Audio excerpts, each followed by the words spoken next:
microphone go. The question earlier was how to turn in the test. You can either take a picture, scan it, PDF, or if you've got it in I can't remember how I sent you the thing, if it was in a Word format or in a PDF format, but however you want to send it back to me, you can send it back to me. You can send it as an attachment to an email, attachment to a Blackboard message, or there's some way you can send it through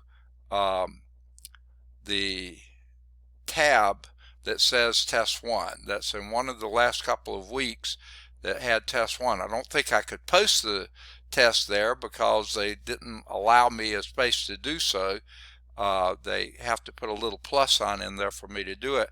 When whoever set up the template forgot to do that, so I don't think I could do it. So but I think you can still send back that way if you want to. And what I was just saying was, having so many ways to send it back means that I have a lot of different ways I have to check to make sure I've got everything in. And this class who just finished, I mean, they would find all sorts of ways to screw up their submissions. They would put it lab 5 in lab 6 place, and the test 3 in test 4 place. It was just incredible the number of ways they could manage to send things to me in the wrong place. And so I would have to print it, and then it's just been a headache. And then Blackboard, I've been fighting with it all morning. I do drop you in that class the lowest lab score and lowest test score, and your class would be the lowest test score. And in some people, okay, they don't have, the old Blackboard had a thing called exempt, that you could exempt a score from the calculation. That was really handy. I could just exempt the score and that was it. This one, they don't have that exempt mode, this new improved Blackboard, and you have to delete it. So I tried deleting, and most of them will delete, but every now and then one will not. It will not delete. I'll go to delete it, and then as soon as I hit return, it pops back up again. So then I have to do all my calculations by hand for that student because Blackboard won't do it for me. I am absolutely disgusted with this Blackboard. It has some nice features. It's really special, but it screws up inexplicably in various ways. So sorry, that's my little soapbox. I was kind of waiting till others to show up. No one has. Any other questions before we get started today? All right, if no more questions, we're in Chapter 7, Applications of Integration, 7.4, Arc Length and Surfaces of Revolution, and we have done the arc length part. We're now in the surface of revolution part. We're on page 478, just about the middle of the page. Okay, it says here, consider a function, if there's no more questions, consider a function f that has continuous derivatives, a continuous derivative on the interval a to b. That's the closed interval a to b. The graph of f is revolved around the x-axis to form a surface of revolution. Later we'll do a function f of y that's revolved around the y-axis, but we'll leave that alone for now. And that's shown here. So here is your curve. Y is equal to f of x. It's a nice smooth curve, meaning it has a continuous derivative on the interval from a to b. No breaks, no discontinuities, no cusp, no corners, everything's nice and smooth. So you can take a derivative everywhere. Okay, we're going to revolve that around the x-axis here, and as you do, you get this wedding cup or whatever that looks like, a vase or something like that, that's being formed here. Now I don't like their drawing too much. They shaded this part the same way they shaded that part, whereas this should be dark blue and that. Okay, here comes somebody. I couldn't see who it was. It's blocking me out. Let me see. It's Brendan. Good deal. Brendan is coming in. Okay. The top half of the alphabet's here, and Andy's holding down the bottom half all by himself. Okay, so glad you're here, Brandon. So let me minimize this. Okay, so basically we're talking about, Brandon, we're in Chapter 7, Applications of Integration, Section 7.4, Arc Length and Surfaces of Revolution. We've done the arc length part. We're on the surfaces of revolution part, and this is the slide that represents the middle of page 478. Okay? And we were just talking about this. Here's the curve, y is equal to f of x, has to have a continuous derivative on the interval from a to b. You can see it does because it's a nice smooth curve. No breaks, no discontinuities, no corners, no cusps, nothing that would keep you from having a continuous derivative. That's revolved around the x-axis.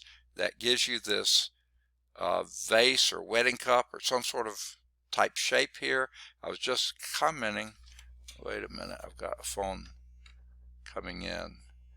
I don't think this is anything I want. The only reason I'm checking, occasionally students will try to call and say, hey, I can't get in class, so I check for that.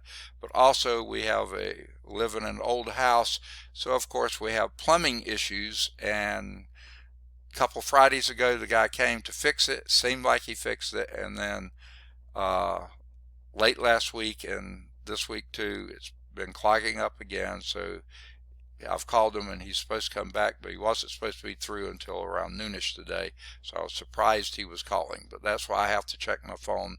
Normally I'll let it ring. Okay, but what I was saying is this part here seems like it should be dark blue with just shadowing, just like this is shadowed here. That should be shadowed here. Whoever the graphics person was sort of got it a little screwy, but anyway, that's okay. That's just graphics. But that's what we've got. Now, you break this into a partition, okay? Whoa, here comes, I bet you, yes, here comes Ashton. He's here, perfect attendance today. Way to go, team. All right. Love to see it. Y'all had perfect attendance last Wednesday and again today. Good to see. And Ashton, we're in Chapter 7, Application of Integration, Section 7.4, Arc Length and Surfaces of Revolution. We finished the arc length part of this section. We're on surfaces of revolution, page 478. This slide represents just about the paragraph that starts just about the middle of the page 478. We're just talking about you have to have a function, f, has continuous derivative, they mean first derivative, on the interval from a to b, inclusive. That means there's no gaps, no discontinuities, no points, no corners, no cusp, nothing but nice, smooth, regular curve. Revolve that around the x-axis. Later we'll be doing a curve around the y-axis, and you get a surface of revolution here. Now, what you do is break this interval from A to B into some type of partition, okay?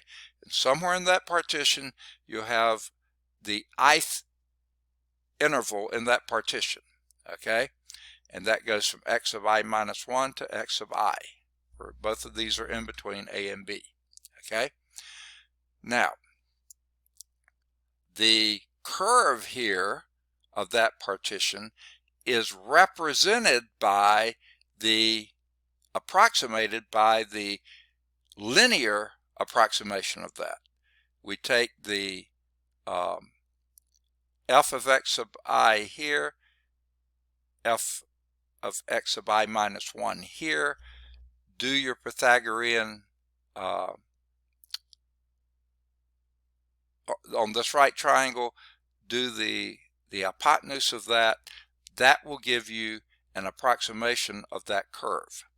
Of course, it's pretty lousy approximation if the curve's too long, but as you get your delta x of I, that's what this represents here, to be smaller and smaller and smaller, you can see how that would be a better and better fit for that curve, approximation to the curve. that band, that delta x, then we're going to revolve around the x-axis. The arc length here, that's exactly the arc length. That's how we did the arc length. That arc length is going around here, 2 pi times some radius. We picked the midpoint. But guess what? As that delta x gets smaller and smaller and smaller, it doesn't matter what you pick, because as it gets really tiny, any value in between x sub I minus 1 and x sub I, f of x sub I minus 1 and f of x sub I is going to be a good approximation. So that's this is the arc length, just like we did before. Remember, the square root of 1 plus the first derivative squared. That's why you have to have a continuous first derivative. Okay? And that square root, we then are going to go 2 pi r, where r is your f of x here. Some f of x there. And that's what you revolve around here. Integrate that from x equal a to x equal b. You've got your total surface area. Okay, so let delta be the partition of a to b with subintervals of width delta x sub I, that's what we're just looking at there. Then the line segment of length delta L sub I, which is the square root of delta x sub I squared plus delta y sub I squared. That's what we're talking about here. Delta x L sub I squared is delta x sub I squared plus delta y sub I squared. So therefore delta L would be the square root of the delta x sub I squared plus delta y sub I squared. Okay, so there's your arc length generated that generates the frustum of a cone. Don't worry about that. They like to throw that in there. You just do the math and it takes care of it. Let r sub I be the average radius of that frustum. We did that before in a different context. By the intermediate value theorem, there's some point d sub I exists on that I subinterval such that r sub I is equal to f of d sub I. That's the value we're going to put in for your radius. So your surface area, capital S here. Arc length was little s, surface area is capital S. The delta S sub I would be 2 pi times that radius, which is f of d sub I, times your delta L sub I, which is this thing here. So plugging in that for r sub I, this for delta L sub I, then 2 pi times this, and that's is going to just turn out to be f of x, by the way, and this will be 1 plus f prime squared, and that's going to wind up being a dx. Once we take the limits and all that kind of stuff, that's where it's heading. Why don't they just go there? Why do they string this out? I don't know. By the mean value theorem, that number c sub I exists on that interval such that f prime of c sub I is exactly this thing that we have here. That was your delta y sub I over delta x sub I. Okay? And that's the thing we're going to square. So delta S sub I, back again, the arc length of the surface area, the surface area of that arc length that goes around is 2 pi times f of d sub I times the square root of 1 plus f prime of c sub I, these don't have to be the same, but they're in the same interval, squared delta x sub I. The total surface area then is approximated by summing those up. Now this 2 pi, you can move it outside the summation. Good idea. The summation, I equal 1 to n f of d sub I, which is something on that interval, plus times the square root of 1 plus f prime of c sub I, which is another point somewhere on that subinterval, squared times del sub x sub I. So you know what we're going to do next. We're going to take a limit of this as your norm for that partition, which now that's on the previous page, that delta, the norm for delta, as that largest interval of that partition goes to 0, which means the n is going to go to infinity. That's going to produce, and here they show it, can be shown that the limit on the right side as the norm approaches 0, meaning n going to infinity, the surface area would then be 2 pi. That was on the outside. The summation becomes the integral from a to b, your f of x on that interval a to b, plus times the square root of 1 plus f prime squared times dx, just like I said. In a similar manner, if f is a function of y, okay, now this is a little simpler here, and grab where this is coming from there. If you're going around the y-axis, okay, let's go back to our picture here. If this thing is going around the y-axis here, now that's going to make a really bizarre looking shape. But if you did, in fact, let's just take it and do this portion from the low point here to the high point here and go around the y-axis there. Guess what? If the y-axis is over here, your radius is just x, okay?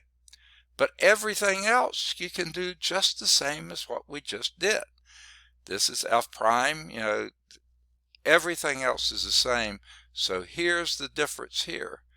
In the y-axis, this is the surface area is 2 pi, and you're still doing your derivative with respect to x from a to b, but your axis around the radius around the y-axis is just your x value, not your f of x value, but then everything else is the same. So it just makes for a different integral, integrand, and you don't really have to change things. Now, if you had g as a function of y, then you have to do something that looks like this. But if you have f as a function of x, then revolving that around the y-axis works perfectly well here. Okay? In those two formulas for the surface area, you can regard the products of 2 pi f and 2 pi x as circumferences of the circles traced by the point on the graph as it is revolved around either the x-axis for this one or the y-axis for that one. In one case, the radius is f of x, the other case is just x.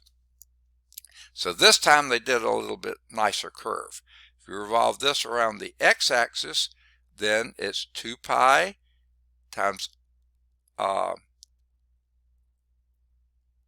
around the y-axis, the x-axis here, 2 pi times f of x times then your arc length here, which is the square root of 1 plus f prime squared dx. Sorry about that. If you revolve this around the y-axis, the same curve here, it's going to give you a different shape, of course. But that time, it's going to be your radius of revolution. It's just the x value. Your arc length is still going to be your square root of 1 plus f prime squared. Okay, so you don't have to change variables. Okay. So, excuse me just a minute. My throat's going out so early today.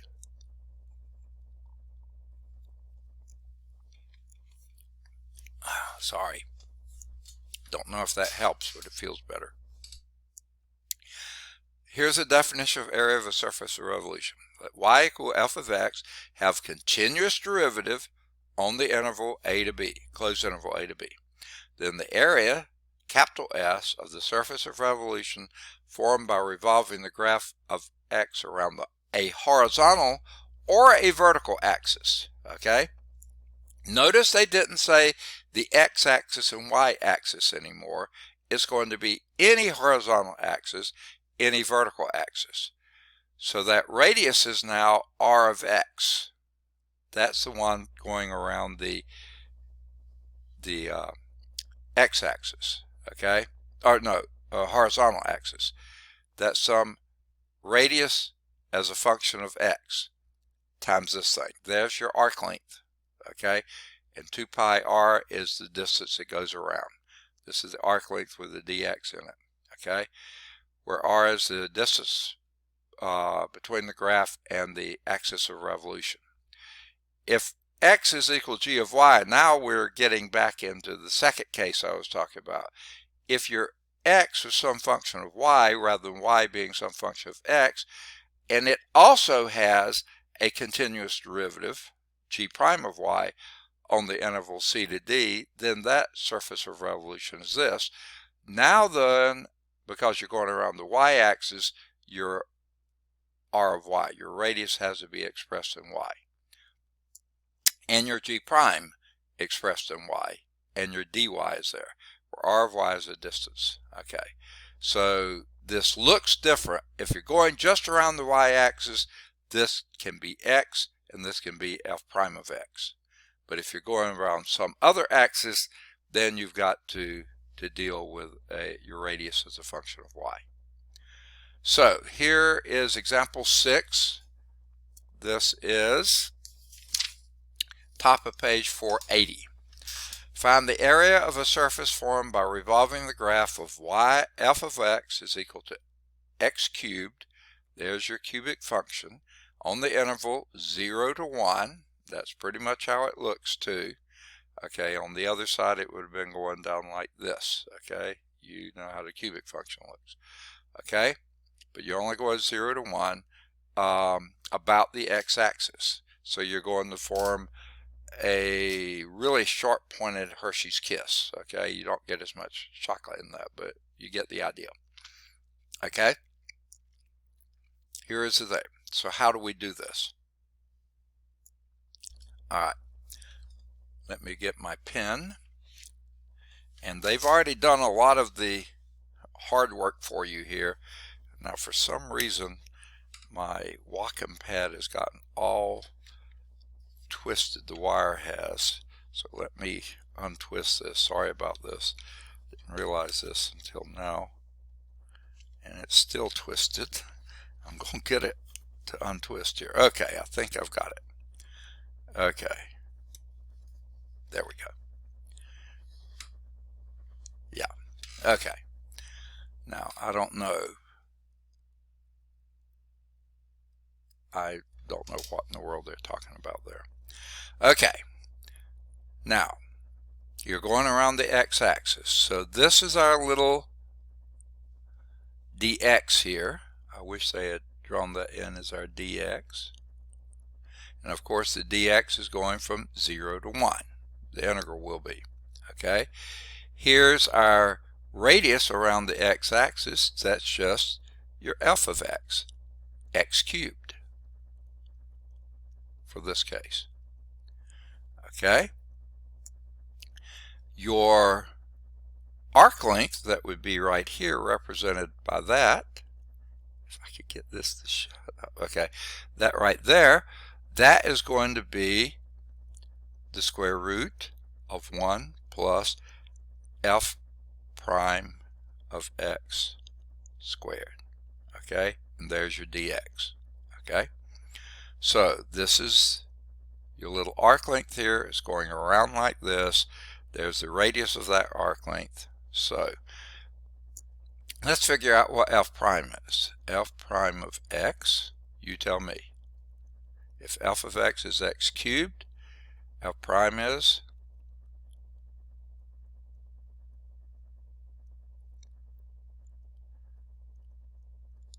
(3x squared). Just take the derivative of that.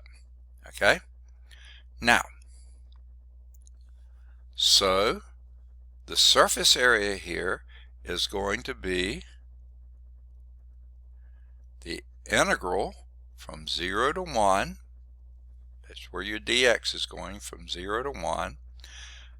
You got the 2 pi on the outside here because that's part of your circumference.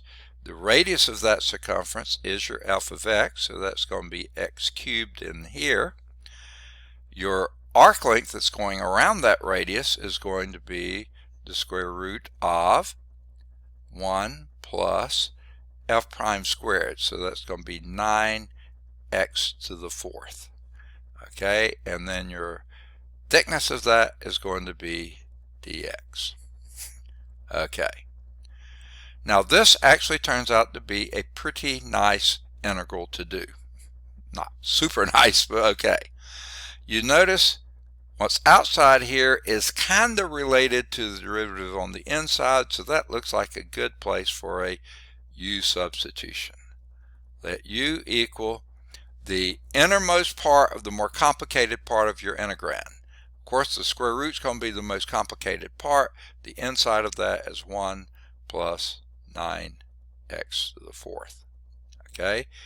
And follow the let by then.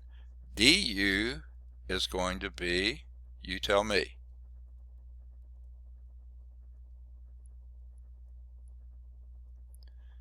$30. That's it. Times dx. Don't forget the dx. The d's always go together. Well, here we have an x cubed dx. This is a 36 x cubed dx. We don't need the 36 there, so let's divide it out. And now the du over 36 is going to be what's here. So we're going to have the 2 pi on the outside, but we also have a 1 over 36 on the outside. So that's going to be pi over 18. Okay? Times the integral. Now leave off the units for a bit. Okay? The limit, the extremes on that for a little bit. What you have then is du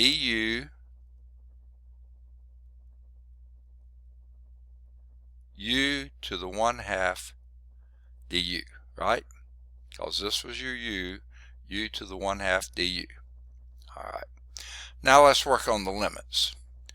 When x is equal to 0, u is equal to 1. When x is equal to 1, u is equal to 10. So now we don't have to go back to the x's. We can just do our integration with the u's. I think that's going to be hunky-dory. This will be pi 18ths times antiderivative of u to the 1/2 is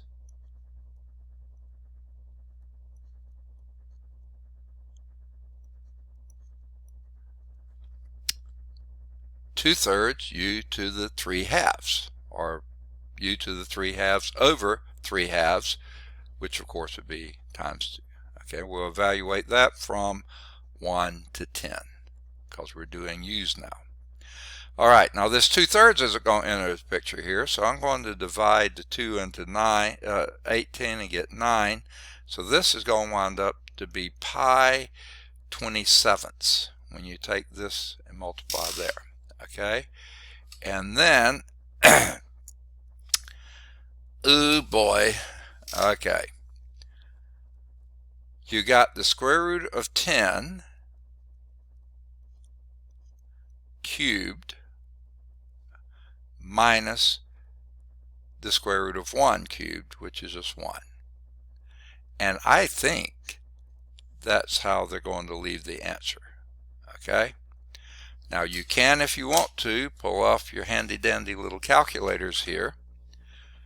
I've got a cell phone, so it's going to take a while for me to open this up. Okay.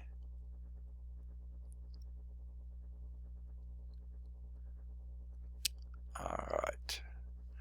Okay, I think I'll unplug it because it is fully charged. Turn it sideways so I get the scientific mode. And that will be 10. And they do have a cube root key on here. There's a square root key. I don't know. I can't see where I'm pointing to because my camera's out. The cube root of 10 is something like 2.15 or so. I'm sorry, I did that wrong. It's the square root of 10 cubed. So let's do the 10 times the square root, and that's now cubed. They do have a cubing key here, so I'm going to press that. That's something around 32 approximately, and we're going to subtract 1 from that. That gives me something around 31 approximately. Multiply that by pi and divide that by 27, and we get something about 3.56. Oh no. Oh, I'm looking at the wrong place. Yeah, 3.563. Okay, and that's what they got as well. Okay, so Any questions on that?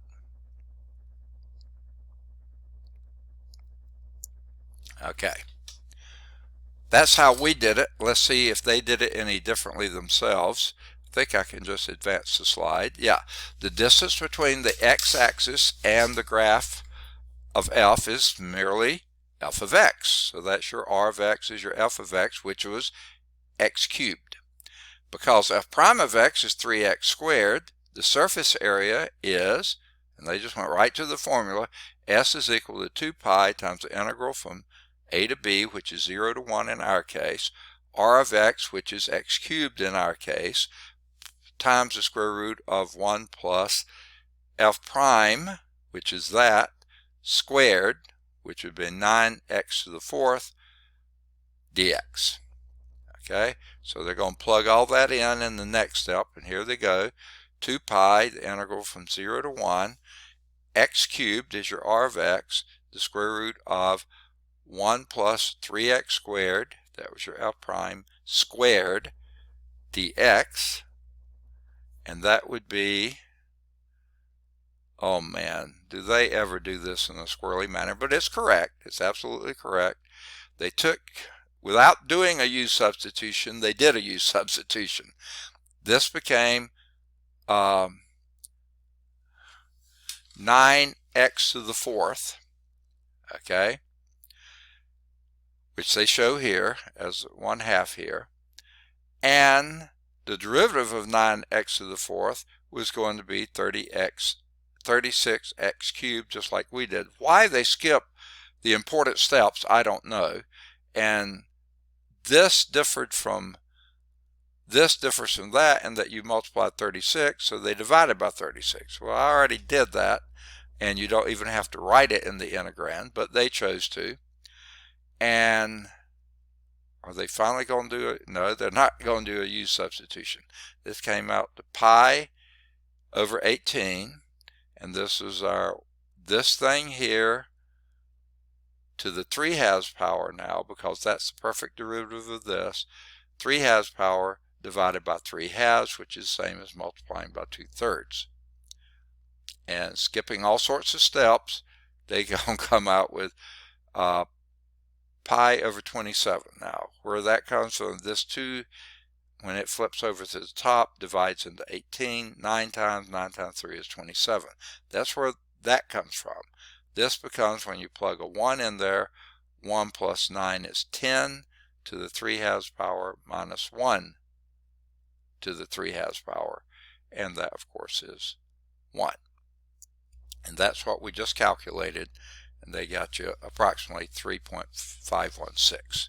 Now, if you like their way of doing the integrals without using u substitution, fantastic, go for it. Just beware, they skip so many steps, it's easy to miss something.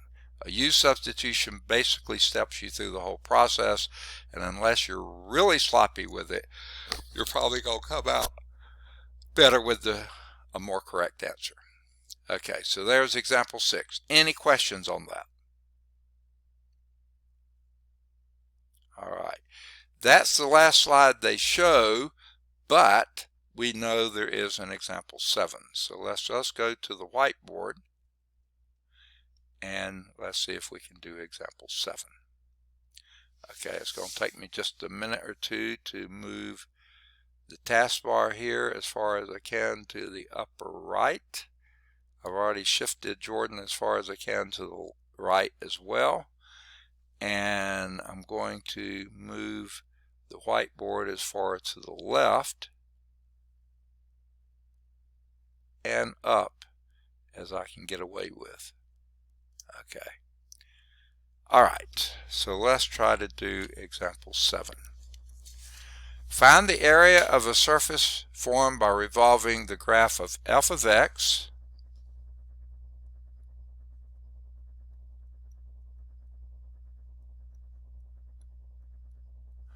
f of x is equal to x squared, a good old parabola here, on the interval from 0 to root 2,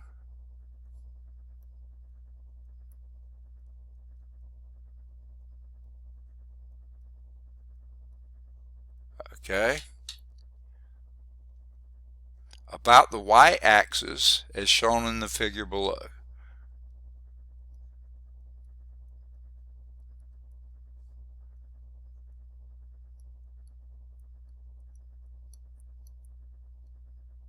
Okay. Now what you're going to have there, if you don't have your book, picture a parabola, okay? That part of the parabola from 0 to root 2, x is going to root 2, y would be going to 2 because f of x is square root of is x squared, so that's going to 0 to 2. Okay, about the y-axis, about this way. So you have a cup there, actually called the paraboloid. We're going to get to that in the next, when you get into Cal 3, you'll talk about paraboloids. Okay, and that's what you have. Okay, now because you're going around the y-axis, your radius is going to be just your x value, and you can leave the f of x here. So basically let's do the radius here as a function of x is going to be x. Okay, your f prime of x is going to be, y'all can do that, right? 2x. Excellent. Okay, excellent. Okay, and then your formula would be the surface area of revolution would be 2 pi times the radius. So 2 pi can be outside your integral, and you're integrating x going from 0 to root 2, okay, times your r of x, which is just x, times the square root of 1 plus f prime squared, which would be 4x squared. And then you have your dx on the outside. They were very nice and kind to us to give us something that we can solve using a simple u substitution. Again, this is the more complicated part of the integral. The innermost part of that is that, so let's let u equal 1 plus 4x squared. Then du is equal to 8x dx. Okay. Now we have an x dx here, not an 8x dx, so let's divide everything by 8. And now we have what we need. So this new integral will be 2 pi, don't forget the 2 pi, I almost did, times the integral. We'll get to the limits in a minute. And the du is there, except it's divided by 8. So I'm going to divide by 8 out here and make this pi fourths. Now let's deal with the units. When x equals 0, u is equal to 1. When x is equal to root 2, x squared is 2. 2 times 4 is 8, plus 1 is 9. Okay? Now, what do we have on the inside? The du was your x dx, and then we just have u to the 1/2 power. Exactly the same integrand we had before, different limits on it, and different coefficient out in front of it. So we got a pi fourths times antiderivative of u to the 1/2 is u to the 3/2 multiplied by 2/3 or divided by 3/2, however you want to do it. I like to do it that way. Then this 2 will go into 4 twice because this can come on the outside. 2 times 3 will give you a 6 here. Okay, so you're going to have pi 6. This is evaluated from 1 to 9. So this turns out being pi 6 times, when you plug the 9 in for u, the square root of 9 is 3, 3 squared is 27, minus, plug a 9 in here, the square root of, a 1 in here, square root of 1 is 1, 1 cubed is 1, so minus 1. Okay, so this is going to be pi 6 times 26, which then you can do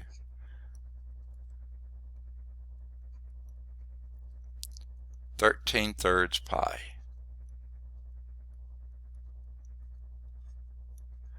Now, pi over 3 is very close to 1, so this is just a little bit more than 13. Let's see what it actually turns out being.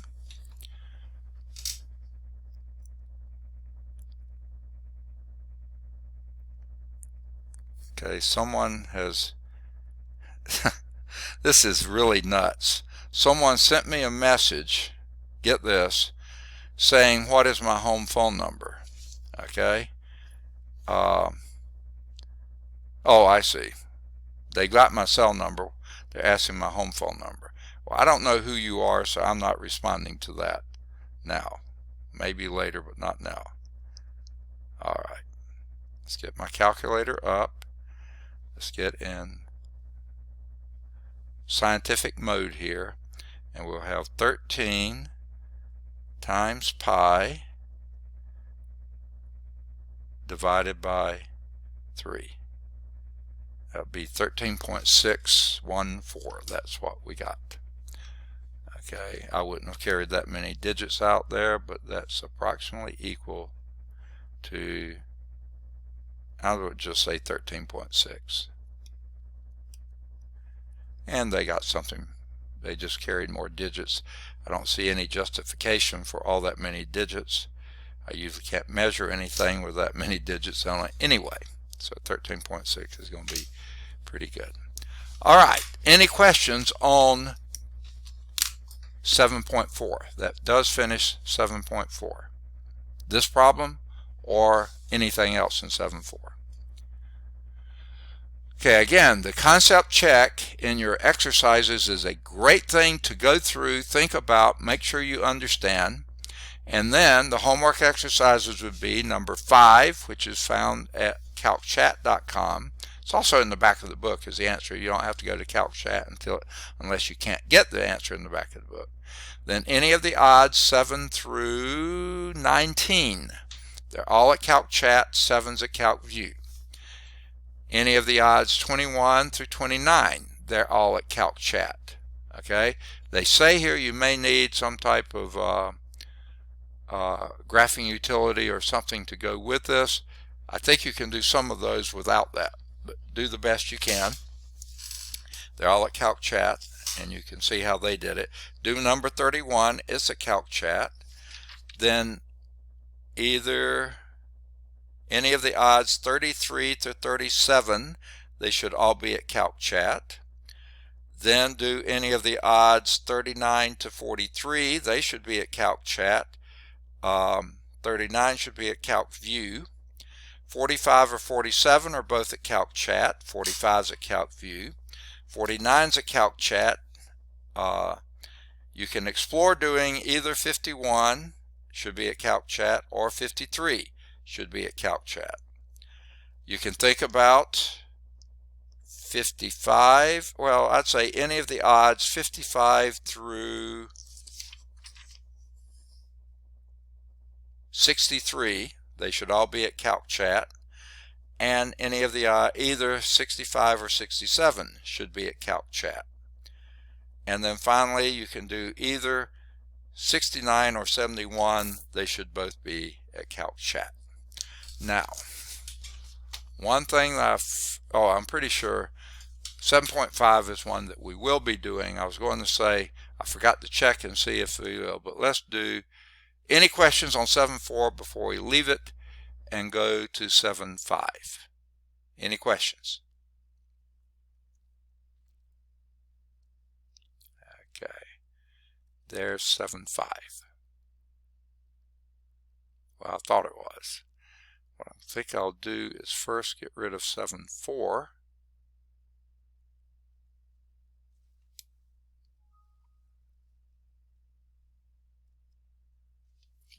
Okay.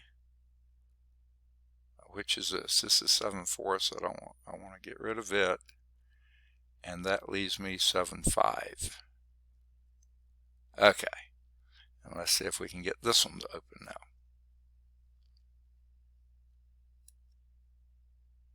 All right. We're still in Chapter 7, Applications of Integration. Here's another application, work. Oh boy, we love our work, don't we? Okay. Now, understand that work in a scientific sense is different from the everyday use of the word work. Okay. And I gave some dumb examples in the past on this, and I probably shouldn't take too much time doing it. But if say I'm sitting right here next to this bed that was my wife's grandmother's bedroom set, nice old walnut bedroom set. It's a double bed rather than a queen or a king or anything, but still a pretty nice old bed. If I were to try to lift that and go to pick up the bed, the odds are I can't do it. Okay. And I might grunt and sweat and maybe do a little speaking that I shouldn't be doing of various things. Still not going to move it. How much work have I done? Not a bit. Unless, okay, and we'll get to this in a minute. So our objectives here, find the work done by constant force. That's going to be easy. No calculus involved. Find the work done by variable force. That's going to require calculus. Okay. There are some constant forces that will also require calculus, but we'll get to that in a minute. So work done by a constant force. This is on page 485. In general, work is done by a force, say me trying to lift the bed, that's a force, when it moves an object. If I try to lift the bed and can't lift it, I haven't moved it any. So guess what? No matter how much force I apply, if it hasn't moved, the work done is zero. Okay? If the force applied to an object is constant, then the definition of work is follows. If an object is moved the distance d in the direction of the applied constant force. Now there's the other issue here. The constant force F in that direction, okay, then the work done by that constant force is F times D. Okay, two things involved there. Okay, remember these. Number one, you have to move it. There has to be a displacement. And the displacement has to be in the same direction of the work. Now, if I were trying to pick up on that bed, the odds are I would wham it into the wall that way. I'm trying to lift it upward, but I'm pushing it that way. That's not work, okay, because I'm not moving it in the direction I'm trying to move it, okay, in the direction the force is applied. So, number one, it's force times the displacement in the direction of the applied force. The other way to picture that is the force in the direction of motion times the amount of motion, okay, that the displacement. So you can either talk about the component of the force in the direction of the displacement, or you can talk about the component of the displacement in the direction of the force. Either one of those will work.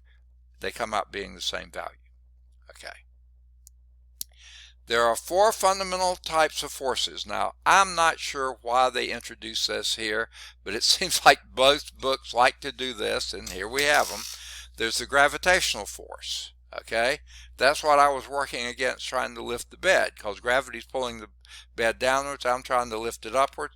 I'm fighting against gravity, okay? There's also electromagnetic forces. That's not involved with the bed. That would be like if I had that refrigerator magnet on the refrigerator, I'm trying to pull it off, I'm going to have to exert a force to do so, or else it's going to stay on the fridge, okay? That's an electromagnetic force, okay? Same thing could be said of electrical forces. I just chose magnetic part. Then we have the strong and the weak nuclear forces. And I don't know why they put them in that order. I would have been weak and strong nuclear forces. And it's way beyond the scope of this class. Excuse me just a minute.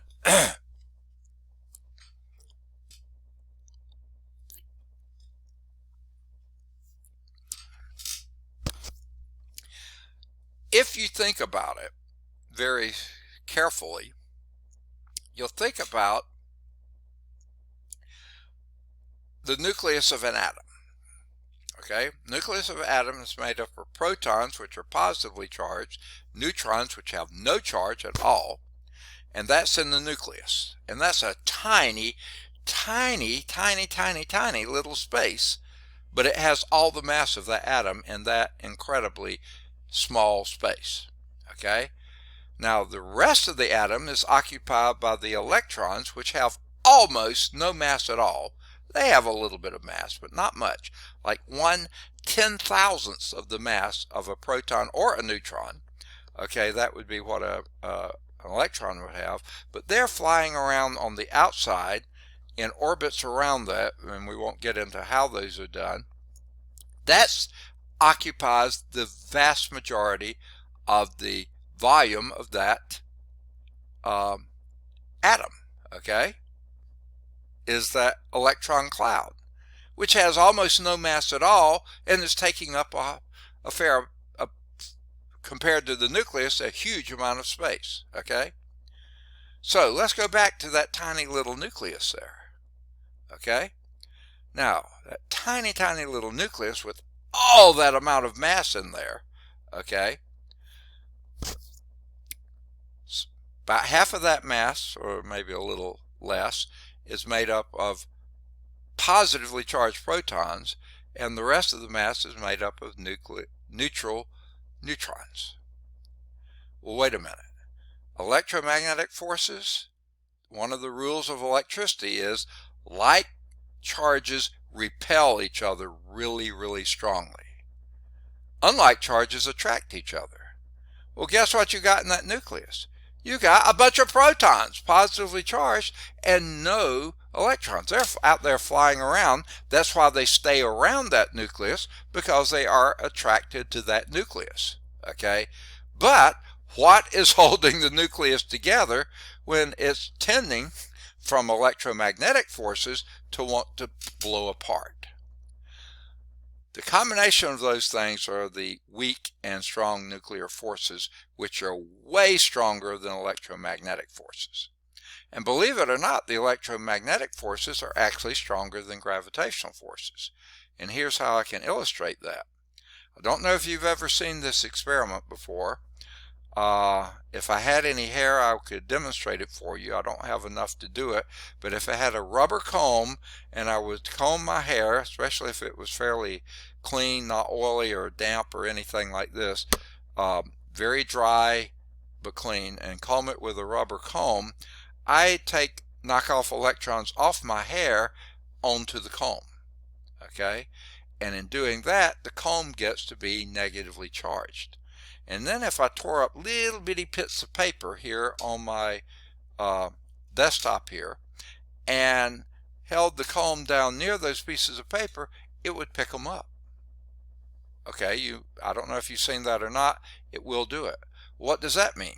The electrostatic force between the comb, which is negatively charged, and the paper, which is basically neutral, is enough to lift it off the thing. Well, that's overcoming gravity. Gravity is trying to keep that piece of paper on the table, but the electromagnetic force is stronger than the gravity. It lifts it off the table. Okay? And then the nuclear force is way stronger than electromagnetic. Why they brought those up, I don't know, but that's it. A force can be thought of as a push or a pull. I remember that from physical science in high school. We had the old retired football coach who talked worse than Bear Bryant. A force is a push or a pull, you know. And a force changes the state of rest or the state of motion of the body. like that electromagnetic force, pulling that piece of paper up into, so it's touching it. That is a pull, okay? You could have a push as well. For gravitational forces on Earth, that's what we're going to be dealing with most of the time, it is common to use units of measure corresponding to the weight of an object. Now that's a weird way to say it. If I were saying this from a physics viewpoint, a force has the same units as the weight of an object because weight is a force, okay? A force is a mass times the acceleration, which is and that's what it means, changing the state of rest or state of motion. That means you're changing its velocity, which means you're accelerating it. And so that's a mass times and acceleration is a distance divided by time squared. So it would be kilogram meter per second squared or pound. A pound is a slug foot per second squared, and no one ever uses slugs. So they say correspond to the weight of an object. Weight in pounds, or in the metric system, the force is measured in newtons. A kilogram meter per second squared is 1 newton. So corresponding to the weight of an object, either in pounds in the U.S. customary units or newtons in the metric units. Okay. Why they get into that, I don't know. So here's example 1. Determine the work done in lifting a 50-pound object 4 feet. Okay? You probably will wish you had this kind of example on every test you ever had. This is so easy. Okay? Here we go. The work done, work is equal to, and this is a constant force and a fixed distance. You're lifting it, you're pulling against gravity, which is always pulling it down, you're pulling upward, no angles, nothing to do with it. Work is the force times the displacement in the direction of that force. So that would be 50 pounds is the weight or the force times 4 feet. And the U.S. customary unit for work is, that would be 200 foot-pounds. Believe it or not, that's what we use in U.S. customary units to measure work, foot-pounds. That's it. That's all there is to it. Okay? So the solution, the magnitude of the required force is the weight of the object. That's 50 pounds. You're lifting that 4 feet into the air. 50 times 4 is 200 foot-pounds. That's it. That's all there is to it. No calculus involved at all. So the work done in lifting the object 4 feet is work is equal force times displacement. They use capital D here. I don't usually use it, but you can, doesn't matter. 50 times 4, I would put the units in here, is 200 foot-pounds, just like we got. I abbreviate my units, they write them out. I don't know why. Okay, any questions? If they were all that easy. Okay, now let's just make sure there's not another problem. Don't believe so. In the U.S. measurement system, work is typically expressed in, as we just said, foot-pounds. You could have inch-pounds if you had some incredibly heavy thing that you're moving just inches, or foot-tons if you have something that you're moving a very massive amount a foot. That would be foot-tons, or anything that's a force which is a times of displacement. The displacement is your foot, your inch, or your foot, and your force unit is pounds or tons. In the international system, SI system, that comes from the French, they usually put the adjective after the noun, so they say Système International. Okay, so that's why it's SI system. The basic unit of force is the Newton, and the force required to produce an acceleration of 1 meter per second on a mass of 1 kilogram, That's what a newton is. In that system, work is typically expressed as Newton meters. That's usually your standard unit in the metric system for displacement. It's meters. So that's it's more than 3 times a foot and more than 12 times an inch. So it's a pretty long distance. Newton, though, is a little bit less than a pound in magnitude, but a Newton meter is called a joule, named after James Prescott Joule. Now, how we express this, the abbreviation here, Newton is a capital N because it was named after Sir Isaac Newton. Meter is a little m because it's not named after anybody. So that would be a Newton meter. A joule, named after James Prescott Joule, is a capital J. So a joule is a Newton meter. Okay. So there is no separate unit for work in the U.S. customary. It's either foot pounds, inch pounds, foot tons, something that's a force times the displacement. Okay. In another system, the centimeter gram system, it's also a metric system. They call it the CGS, centimeter gram second system. The basic unit of force is called the dyne. This isn't used that much anymore. In the old days it was, but now it's not. The force required to produce an acceleration of 1 centimeter per second on a mass of 1 gram. That's why it's grams and centimeters rather than, so that's dyne. In that system, the work is typically expressed in dyne centimeters, also called ergs. Okay, you could convert the erg to a joule, but if you're using dyne centimeters, why don't you stick with ergs? Now, you might think, what a weird name for a unit, an erg. But I think of this, work is also equivalent to energy. You use the same units, okay? And what are the middle kind of 3 units of 3 letters of energy? An erg, okay? That's how I remember it's a work or a energy unit, ERG, okay? That's not where it came from, but I don't think it is, but it's how I remember it. Okay. Now, this table summarizes units of measures that are commonly used to express work done and lists several conversion factors. U.S. customary, we use foot-pounds. The measure of force is usually in pound, and the measure of distance is usually in feet. Remember, the force, by the way, forces and displacements are vector quantities. Distance typically is not a vector quantity, but displacement is. That's why I like to use the term displacement. And these must be in the same direction for this formula to work. Okay?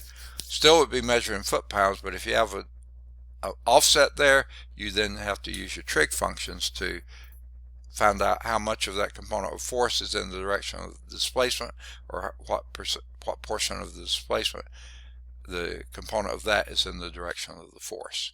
Okay. The SI system, I would say SI, not just international, the measure of work is in joules, which is a Newton meter. The CGS system is an erg, which is a dyne centimeter. I don't know, I seldom use DYN as an abbreviation. It's much easier just going to write out dyne. But centimeter is CM. Okay. Now, here are some of your conversions. Like I said before, well, implied before, a foot-pound is bigger than a joule. Not by much, but a little bit, because it takes more joules to make 1 foot-pound. More than 1 joule to make 1 foot-pound. Ergs, however, is the same number as joule, because same unit, but you multiply by 10 to the 7th. And where that comes from, to get from, if you remember, a dyne, a measure of force, is a gram centimeter per second squared, and a Newton is a kilogram meter per second squared. Well, to get from a gram to kilograms, that's 10 to the 3rd, but then you have per second squared, centimeter per second squared, and meter per second squared, a centimeter is another 2 units beyond meter. It takes 100 centimeters to make a meter. So basically you're just piling up the number of an erg is a much smaller thing, 10 to the 7th. So what they didn't say is 1 joule is 10 to the 7th ergs. Okay. Now going the other way,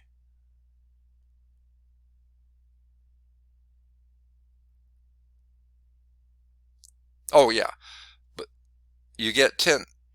I was just giving newtons to dynes here. That's 10 to the 5th. But then when you do Newton meter, you have another 2 units there, 2 decimal places, so that gives you 10 to the 7th. Okay, a Newton, as I mentioned before, is of course 10 to the 5th dynes, because you have a power of 3 to get to kilograms and another power of 2 to get to meters from centimeters. So that's 10 to the 5th dynes. And a Newton is about between 1/5 and 1/4 of a pound. So a pound is heavier than a Newton. It takes between 4 and 5 newtons to make 1 pound. Okay. A joule is 10 to the 7th ergs, as I said here. I didn't notice it was down here. And that is just about 3/4 of a foot-pound. Okay. And a pound is about 4.4 newtons. Like I said, between 4 and 5 newtons. I don't know why they're giving you all these units. I guess just so you can go back and forth for some of the problems that may have units with them. All right. So now we're ready for work done by a variable force. Top of page 486. Okay. When a variable force is applied to an object, calculus is needed to determine the work done, because the amount of force changes as the object changes its position. For instance, the force required to compress a spring increases as the spring is compressed. Okay? Now, it also works for extending it. In fact, I sort of like to think of that. Well, no, the compression's fine. Let's picture one of those little springs that used to be, and I think still is, in the elements at a ballpoint pen. You've probably taken one apart and seen that little spring there. If you compress that spring just a little bit, you can feel it's pushing back on you just a little bit. But if you compress it more, you can feel it's pushing back on you more. Same thing with extending it. If you stretch a spring, it pulls back just a little bit if you just stretch a little bit. But if you pull more, it pulls back stronger. So that's a variable force. Depending on how much the displacement is, that determines how much the force is. So that's a variable force. So let's consider an object that has moved along a straight line from x equaled a to x equal b by a continuously varying force f of x, because f depends on your x. It's not just a constant like 50 newtons or 50 pounds or something like that. So let the delta here be a partition that divides that interval from a to b into n subintervals such that so a is equal to x sub 0, that's less than x sub 1, less than x sub 2, less than x sub 3, all the way up, and x sub n is the same as your b. Now, let delta x sub I be the difference of any of these two intervals, f sub x sub I minus f sub x sub I minus 1, just like we've always done. For each I, that's I going from 1 to n, choose a c sub I such that c sub I is somewhere in between x sub I minus 1 and x sub I. Somewhere in between. Could be at either end because of the equal signs here, but more than likely somewhere in between. Then, at that c sub I, the force is f of c sub I. But it varies every time you go to a different interval. Because the force is continuous, though, you can approximate the work done in moving an object through the I subinterval by the increment delta W sub I, that's just to move it from x of I minus 1 to x of I, is equal to alpha c sub I, that's the force at some point in between those two, times your delta x sub I, how far you moved it. Okay, so here's your delta x. You could call it delta of x sub I if you wanted to. Here's your alpha of x, or alpha c sub I. Then the amount of work you did to get from here to here would be F times your displacement. Just like we did before, the thing is we have a very small increment and we're approximating the F not to be a variable force, but approximating it to be a constant force on that very small interval. Okay, so the total work done in moving the object from A to B would then be approximated by the total work would be the summation of all those little delta x sub I, which would be your alpha c sub I. We're going to pick a force somewhere in the middle of that interval and then multiply it by the length of the interval and approximate that. And then sum those up from I is equal to 1 to n. And that gives you the total work. Okay, well, guess what? As we let the partition delta shrink, so the norm of that partition, the largest partition in that, the largest interval in that partition is going to 0. That means your n is going to infinity. Then this integral, this summation becomes an integral alpha of x dx. And that's what this is telling you, is that work is then the limit as that partition goes to 0, as n goes to infinity, of the summation of x equal I to n, alpha c sub I times delta x sub I. That summation becomes an integral from A to B of alpha sub x dx. Okay, just like we've done, it seems like dozens of times now. Several times now, let's put it that way. So here's a definition of work done by a variable force. If an object is moved along a straight line, along a straight line by a continuously varying force, f of x, then, now it's continuously varying. There's no jumps in it. It's a continuously varying force. Then the work done, W, by the force is from moving from x equal A to x equal B work is the integral from x equal A to B, f of x dx. That simple. There, you could think of this as your force times your displacement, summing those up or integrating from A to B. Now, the following 3 laws of physics were developed first by Robert Hooke, who, by the way, was British, Isaac Newton, who was also British. And notice here, Robert Hooke was about 7 years older than Newton. So he was already a very established scientist and mathematician, physicist, before Newton came along. But when Newton came along, he blew everybody out of the water, including this Robert Hooke.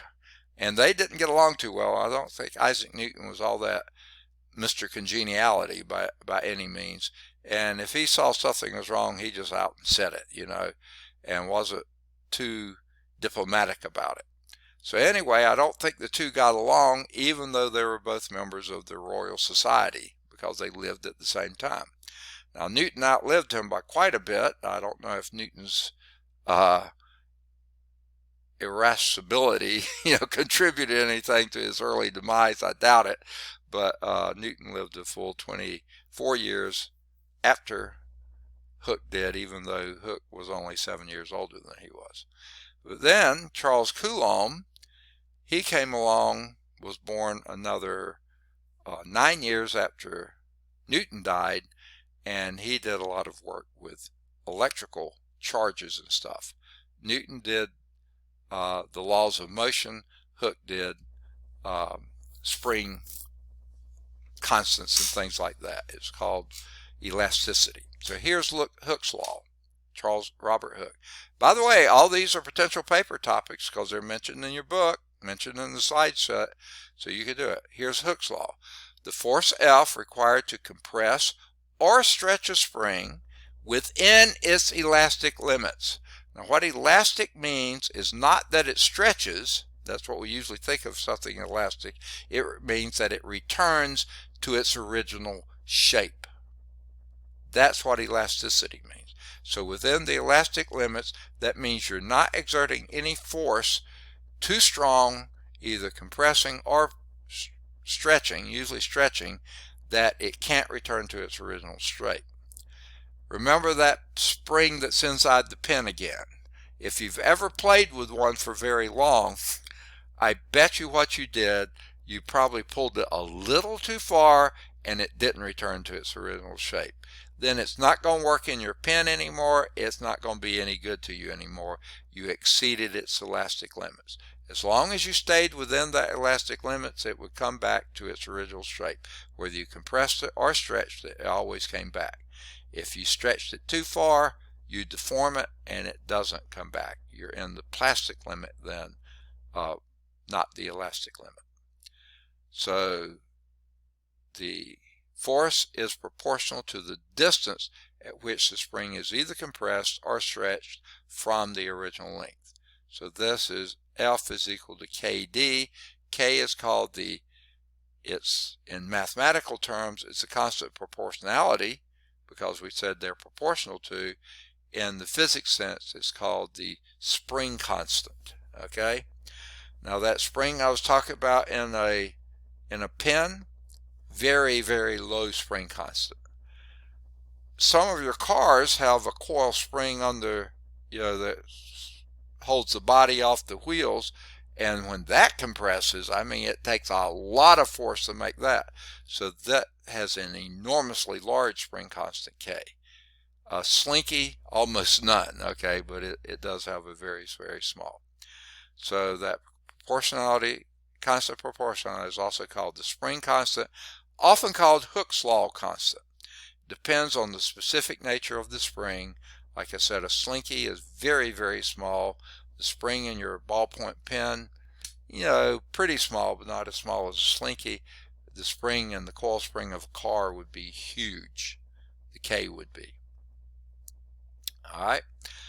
Then here comes Newton's. He came up with the law of universal gravitation. The force F of attraction between any two particles of masses m1 and m2 is proportional to the product of their masses, and inversely proportional, directly proportional to the product of their masses, inversely proportional to the square of the distance between the two particles. So there your F is equal to G. G is again a proportionality constant between the product of the masses divided by the distance squared. Okay, now the masses typically are measured in kilograms. D is typically measured in meters, so F would be in newtons. So the value for G is an incredibly small number, 6.67 times 10 to the minus 11th. That would mean you'd move this decimal 11 places to the left, and that would give you 0.0000000000667, and awfully small. And it has units, not just a dimensionless quantity, cubic meter per kilogram second squared. That is a weird way to express that unit, okay? I would not have the unit of kilogram in there at all.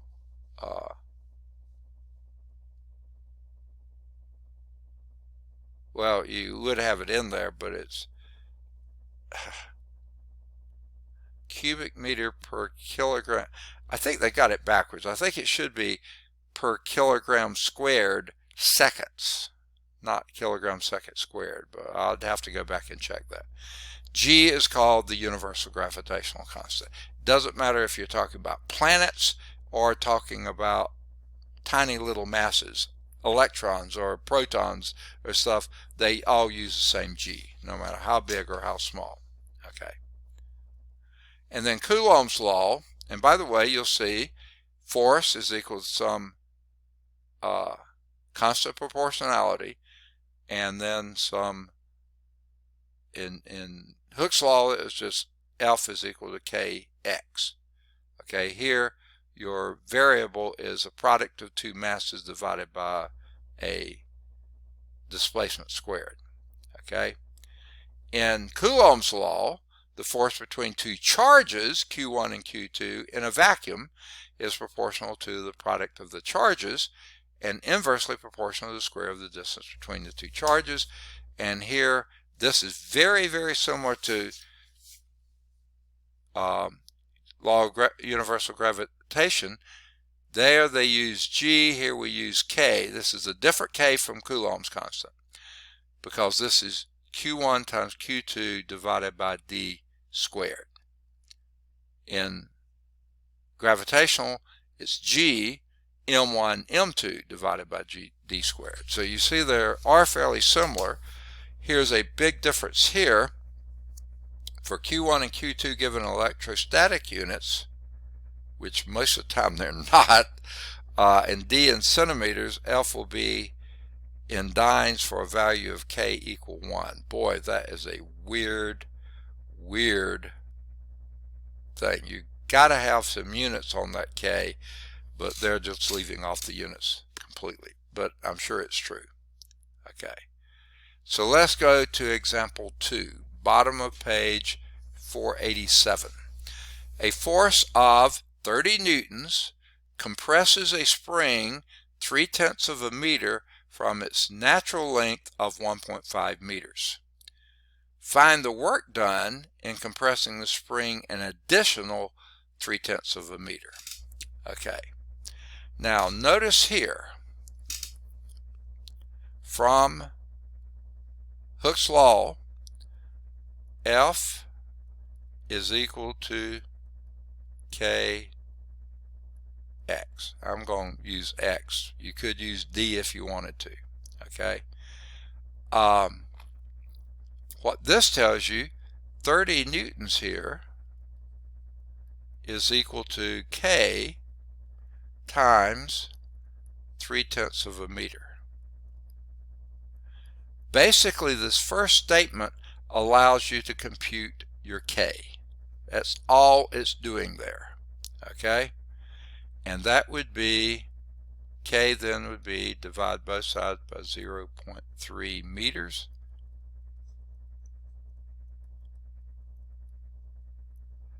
Okay?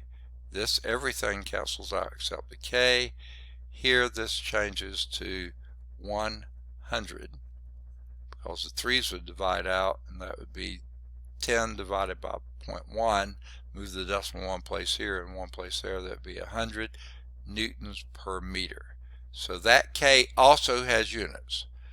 100 newtons per meter is your K. Now that we know that, find the work done by compressing the spring an additional 3/10 of a meter. So the work is equal to, now remember, you're doing an integration here. This is your Hooke's law constant. It can come outside the integral. It's a fixed number. 100 Newton per meter times the integral of, your force is that K times X, and then you've got a dx.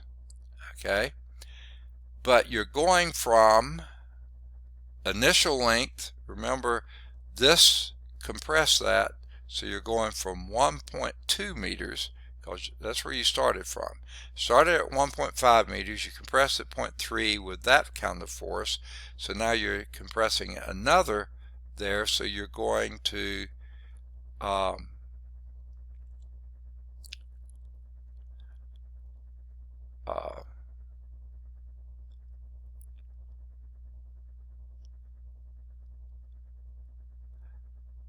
okay, I am doing my numbers backwards here. Let me erase that. Okay, you're starting from point 3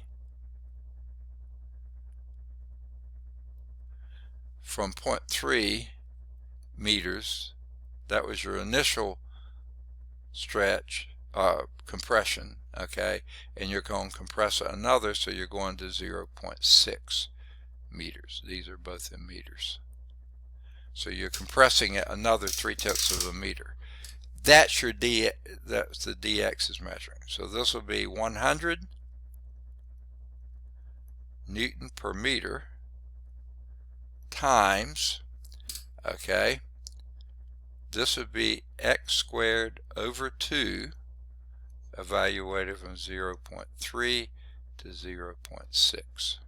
Okay, that would be 100 Newton per meter.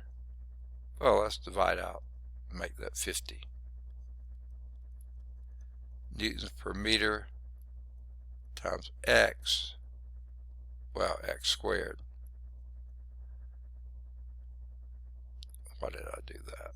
Okay, let's go on and plug in. That would be 0. I still think I've done this backwards. Okay.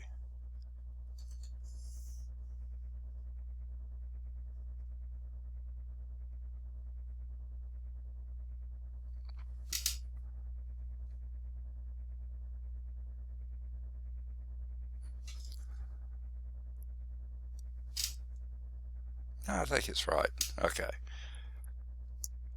0.6 squared is 0.36